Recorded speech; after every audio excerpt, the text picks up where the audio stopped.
ഹസ്തിനപുരിയിലെ അരങ്ങ് ആവേശത്തിൽ ആറാടുകയായിരുന്നു.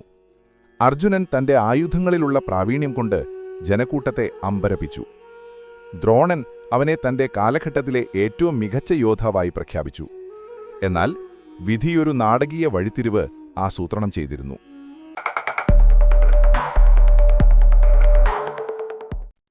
അപ്പോഴാണ് അവൻ കടന്നുവന്നത്.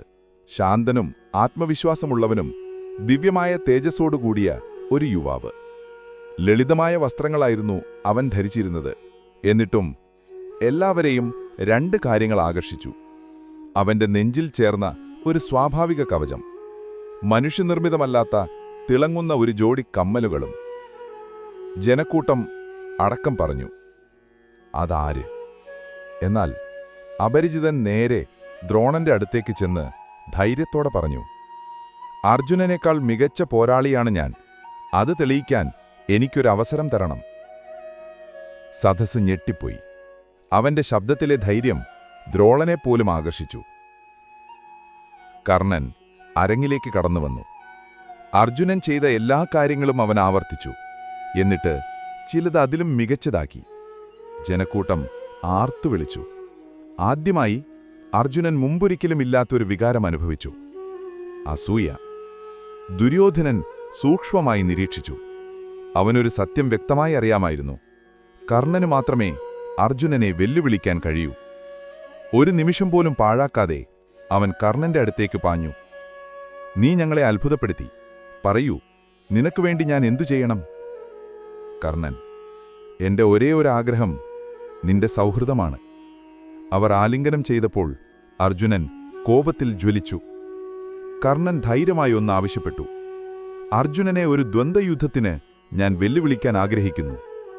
കാണികൾ ആവേശത്തിലായി. അർജുനൻ തൽക്ഷണം അത് സ്വീകരിച്ചു. എന്നാൽ രാജകീയ സദസ്സിൽ അപ്രതീക്ഷിതമായി എന്തോ സംഭവിച്ചു. കുന്തി പെട്ടെന്ന് ബോധരഹിതയായി. എന്തുകൊണ്ട്?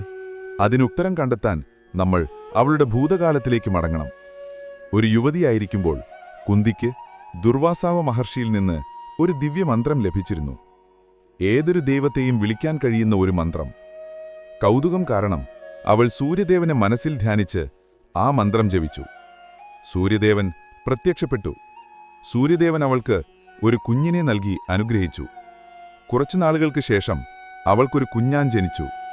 സ്വാഭാവിക കവചവും കമ്മലുകളുമായി ജനിച്ചവൻ. സമൂഹത്തെ ഭയന്ന് യുവതിയായ കുന്തി കുട്ടിയെ ഒരു കൊട്ടയിലാക്കി ഗംഗയിൽ ഒഴുക്കിവിട്ടു. കുട്ടിയെ അധിരഥ എന്ന ഒരു തേരാളി കണ്ടെത്തി ദത്തെടുത്തു. ആ കുട്ടിയായിരുന്നു കർണൻ. അങ്ങനെ അന്ന് അവൻ അരങ്ങിലെത്തിയപ്പോൾ കുന്തി തന്റെ മകനെ തിരിച്ചറിഞ്ഞു. ഭയം, കുറ്റബോധം, അഭിമാനം എല്ലാം അവിടെ ഒറ്റയടിക്ക് കീഴടക്കി. അവൾ തളർന്നു വീണു. അതേസമയം അരങ്ങിൽ ദ്വന്ദ്വയുദ്ധം ആരംഭിക്കാൻ പോകുകയായിരുന്നു. കൃപ മുന്നോട്ട് വന്ന് പറഞ്ഞു, കർണ, നിന്റെ വംശപരമ്പര പറയുക. യോദ്ധാക്കൾക്ക് തുല്യരുമായി മാത്രമേ ദ്വന്ദ്വയുദ്ധം ചെയ്യാൻ കഴിയൂ.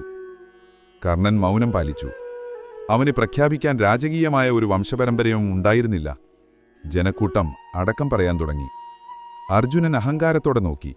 എന്നാൽ ദുര്യോധനൻ പറഞ്ഞു, രാജകീയതയാണ് ആവശ്യമെങ്കിൽ അങ്ങനെ ആവട്ടെ.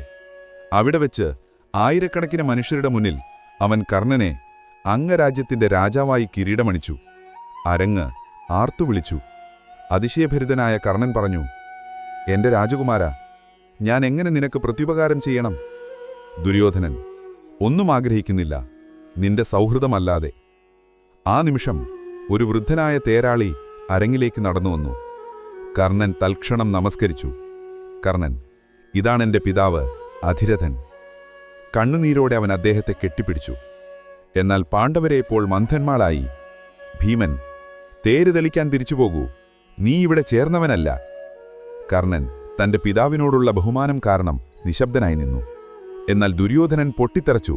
മിണ്ടാതിരിക്കൂ ഭീമ, നിന്റെ ജന്മത്തെ ചോദ്യം ചെയ്യാൻ നീ ആരാണ്? നിങ്ങൾ ആരുമല്ല പാണ്ഡവരും ജന്മം കൊണ്ട് രാജകീയരല്ല. ഇരുപക്ഷങ്ങളും തമ്മിൽ രൂക്ഷമായ വാക്തർക്കം പൊട്ടിത്തെറിച്ചു. വാക്പോര് യുദ്ധമായി മാറാൻ തുടങ്ങിയപ്പോൾ സൂര്യൻ അസ്തമിച്ചു. ദ്രോണൻ അന്നത്തെ യുദ്ധങ്ങൾക്ക് വിരാമമിട്ടു. കർണൻ രണ്ടുപേരോടൊപ്പം അരങ്ങിൽ നിന്ന് പുറത്തിറങ്ങി. തന്റെ പിതാവ് അധിരഥൻ, തന്റെ പുതിയ സുഹൃത്ത് ദുര്യോധനൻ. അന്ന് ഹസ്തിനപുരി കണ്ടത് വെറും വൈരാഗ്യമല്ല, മഹാഭാരതത്തിന്റെ വിധി രൂപപ്പെടുത്താൻ പോകുന്ന ഒരു യോദ്ധാവിന്റെ ഉദയമാണ്. ഇതായിരുന്നു കർണന്റെ വരവിന്റെ കഥ, ഒരു ഇതിഹാസം ജനിച്ച ദിവസം.